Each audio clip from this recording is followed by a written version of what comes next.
La voz de los protagonistas. Contacto telefónico. Y agradecemos la presencia vía telefónica del doctor Cristóbal Meléndez Aguilar, especialista en cuentas subnacionales del CIEP, el Centro de Investigación Económica y Presupuestaria. Doctor Cristóbal Meléndez, buenos días. Aquí en el estudio Marcela Pámanes y un servidor, Juan Ceballos. Buenos días, Marcela y Juan.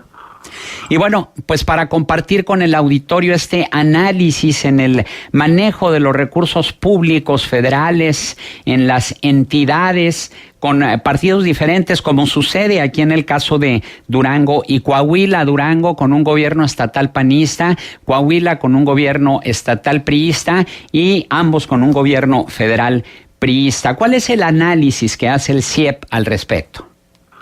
Bueno, los recursos que reciben los estados dependen de dos situaciones. Hay algunas que ya están determinadas por fórmula. Estos, con base en la recaudación que tiene el gobierno federal, se reparte a los estados ya con un porcentaje fijo, y hay fórmulas de distribución dependiendo si cómo fue su crecimiento económico, su recaudación local. Entonces, con base a estas reglas es difícil que haya pues una distribución partidista, porque esto pues ya está determinado por fórmula. Hay algunos otros recursos que se entregan a los estados, en los cuales sí es de designación, se puede decir política, porque se aprueban en la Cámara de Diputados. Entonces, con base en las negociaciones que se ven ahí, normalmente Hacienda presenta una propuesta y esta se discute en Cámara de Diputados, también en la de senadores, de cómo se van a distribuir algunos otros recursos. Entonces, esta sí tiene que ver por negociaciones políticas.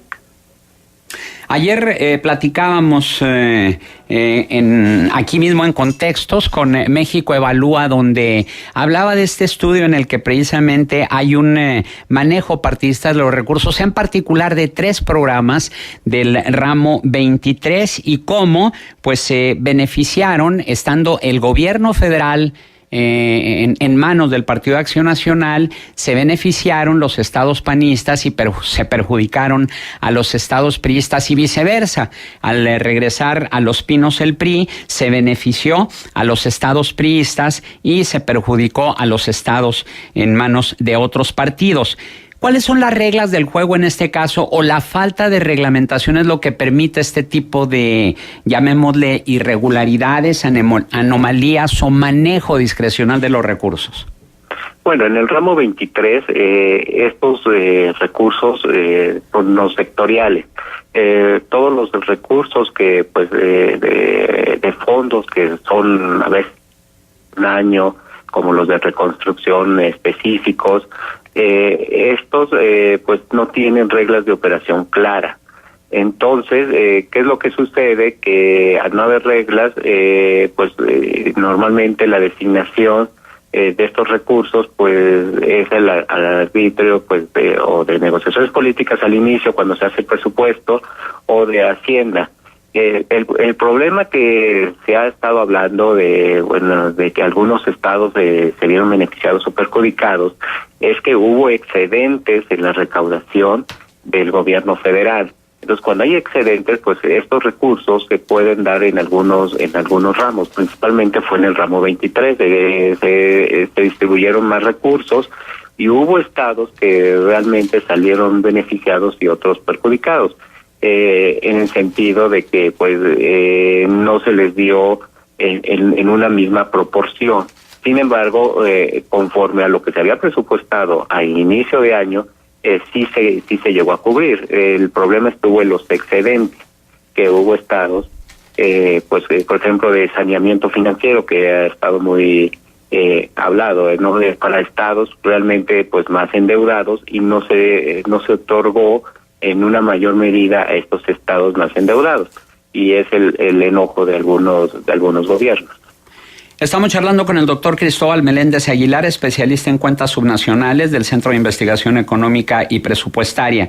Doctor, ¿se tienen datos en el CIEP de cómo le ha ido a los gobiernos panistas y priistas del estado de Durango con relación a la federación y cómo le han ido a los gobiernos priistas gobiernos priistas del estado de Coahuila con un gobierno federal al frente de ambos partidos, porque le tocó con Felipe Calderón a Humberto Moreira Valdés y actualmente le ha tocado tanto a Rubén Moreira como a Miguel Riquelme con Enrique Peña Nieto?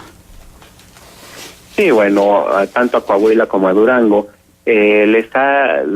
han tenido una distribución de recursos media, no esto por parte de las reglas que se mencionaba al inicio, que pues les corresponde dependiendo sus actividades de crecimiento económico y de recaudación. Entonces no son de los estados que pues tengan una mayor recaudación o de transferencias federales ni más bajos. Esto pues están en un nivel medio. ¿Son justificados los reclamos que hacen los gobernadores de partidos diferentes al titular del Ejecutivo Federal por la discriminación que sufren en el reparto de recursos o en el retraso de los mismos? El hecho es de que no hay unas reglas de operación claras. Esto debería haber una legislación en la cual pues se determine con mayores fórmulas o que sea consensuado entre todos los estados. Le corresponde, según la ley, a Secretaría de Hacienda designar estos recursos excedentes, y pues ellos consideran bajo su criterio quién necesita más recursos o no, y esto pues siempre causará polémica. Para evitar esta polémica pues sí debe de haber reglas claras de cómo se van a distribuir y que traten de ser más equitativos. ¿Y cuál sería la propuesta para evitar este tipo de anomalías de un manejo discrecional y partidista de los recursos? Pues una mayor legislación en la cual estén involucrados más actores, no solo Secretaría de Hacienda. Entre más actores, pues podría ser esta distribución más justa para algunos actores. Ahora, en la pregunta que planteamos al auditorio, ¿qué opina del reparto partidista de los recursos públicos por el gobierno federal que favorece a los aliados y castiga a los opositores? Las opciones que ofrecemos están en su derecho, tienen el poder, no se vale, se debe reglamentar y corregir.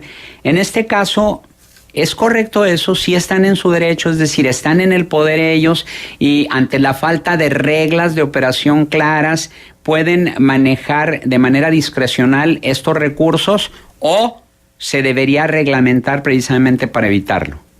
No, sí se debería de reglamentar para evitarlo. Pues su actuación es legal porque está con base en las reglas políticas.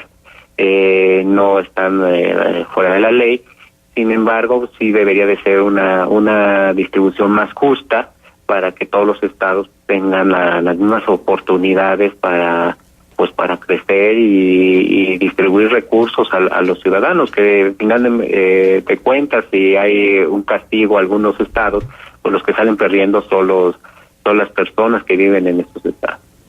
Sin embargo, doctor, existen reglas que a final de cuentas no se cumplen, y pongo el ejemplo de que hay una prohibición expresa de que no se pueden solicitar contratación de pasivos para gasto corriente o incluso para el pago de deuda, sino que tiene que ser para infraestructura, para obra pública, para necesidades propias de la entidad pública. Sin embargo, sí se hace. Entonces, ¿qué hay con esa reglamentación que no se respeta?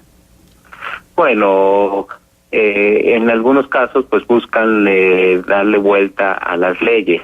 A veces estas leyes son generales, un poco ambiguas, y buscan pues formas de cómo eludir la ley. Sin embargo, sí, en los estudios que hemos hecho en el CIEP se ha visto que ha disminuido la contratación de deuda de forma discriminada. Sí, así la ley de disciplina financiera ha servido en cierta medida, y pues a partir de este año la ley de disciplina financiera obliga a los estados al menos en hacer sus presupuestos sostenibles, en los cuales todo el gasto tiene que estar respaldado con ingresos. Claro que ya en la práctica pues hay algunos pues políticos que le tratan de dar la vuelta, y pues esto perjudica a algunos ciudadanos. Sin embargo, sí ha disminuido esta práctica. Uh-huh. Doctor, buenos días. Le saluda Marcela Pámanes. Platicábamos ayer respecto a esta investigación que se hace sobre los recursos del ramo 23 y cómo algunos programas no están sujetos absolutamente a ningún lineamiento ni a ninguna normativa, sino que se usan de manera discrecional, y que estos recursos entonces son cabildeados por los propios municipios o por el cabildo. Entonces por los regidores, por los diputados, que finalmente son los que a través a veces de moches les ofrecen los recursos a los municipios. Ya conocemos las historias. Y entonces, pues resulta que ahí hay muchos hilos sueltos y que nadie termina de amarrarlos. Y no los terminan de amarrar porque finalmente la Cámara de Diputados luego actúa como por mayoría, no por lo que conviene. Y en ese sentido, tendremos que tener un Congreso distinto a como se ha venido conformando para que esto se revise, se hagan las leyes, las normativas, y no haya el abuso de la discrecionalidad en el otorgamiento de los recursos. Efectivamente debería de ser así. El problema es que los mismos diputados, que son los que se asignan para ellos mismos, para cada uno de sus distritos, los recursos, son los que tienen que reformar las leyes, y difícilmente políticamente ellos van a ceder recursos que pues estos se dan de forma discrecional para sujetarse a reglas. En este sentido, pues sí, lo óptimo es que todo haya reglas de cómo se van a distribuir los recursos del ramo 23. Uno de los problemas de este ramo es de que a veces son fondos que solo existen por 1 o 2 años. Uh-huh. Entonces se tiene que ir pues legislando cada vez que se vaya creando alguno. Uh-huh. Cierto, pero entonces ahí hay un hueco, ¿no? Un agujero negro por el que se está yendo mucho dinero a conveniencia de los partidos políticos, y no voy a señalar solamente a uno. A ver, lo que hizo Javier Corral con la Marcha por la Dignidad y exigir los recursos, como los exigió, recursos que se los habían prometido y que no se los otorgaban, sienta un precedente. ¿A qué tipo de defensa tienen los gobiernos estatales de distinto color al gobierno federal para poder contrarrestar esta discrecionalidad? Pues están limitados porque son recursos que se distribuyen desde la Cámara de Diputados. Las fuerzas políticas que tienen mayoría en la Cámara de Diputados, pues determinan cómo se van a distribuir esos recursos. En ese sentido, pues es más complejo cuando es una minoría política que no tiene la capacidad de cambiar estas reglas. Solo le queda pues manifestar que están siendo perjudicados, y esto pues darlo a conocer a la ciudadanía. Uh-huh. Muy bien, doctor Cristóbal Meléndez Aguilar, especialista en cuentas subnacionales del CIEP, Centro de Investigación Económica y Presupuestaria. Nuestro agradecimiento por su valiosa participación aquí en Contextos. Muchas gracias por la invitación. Buenos días.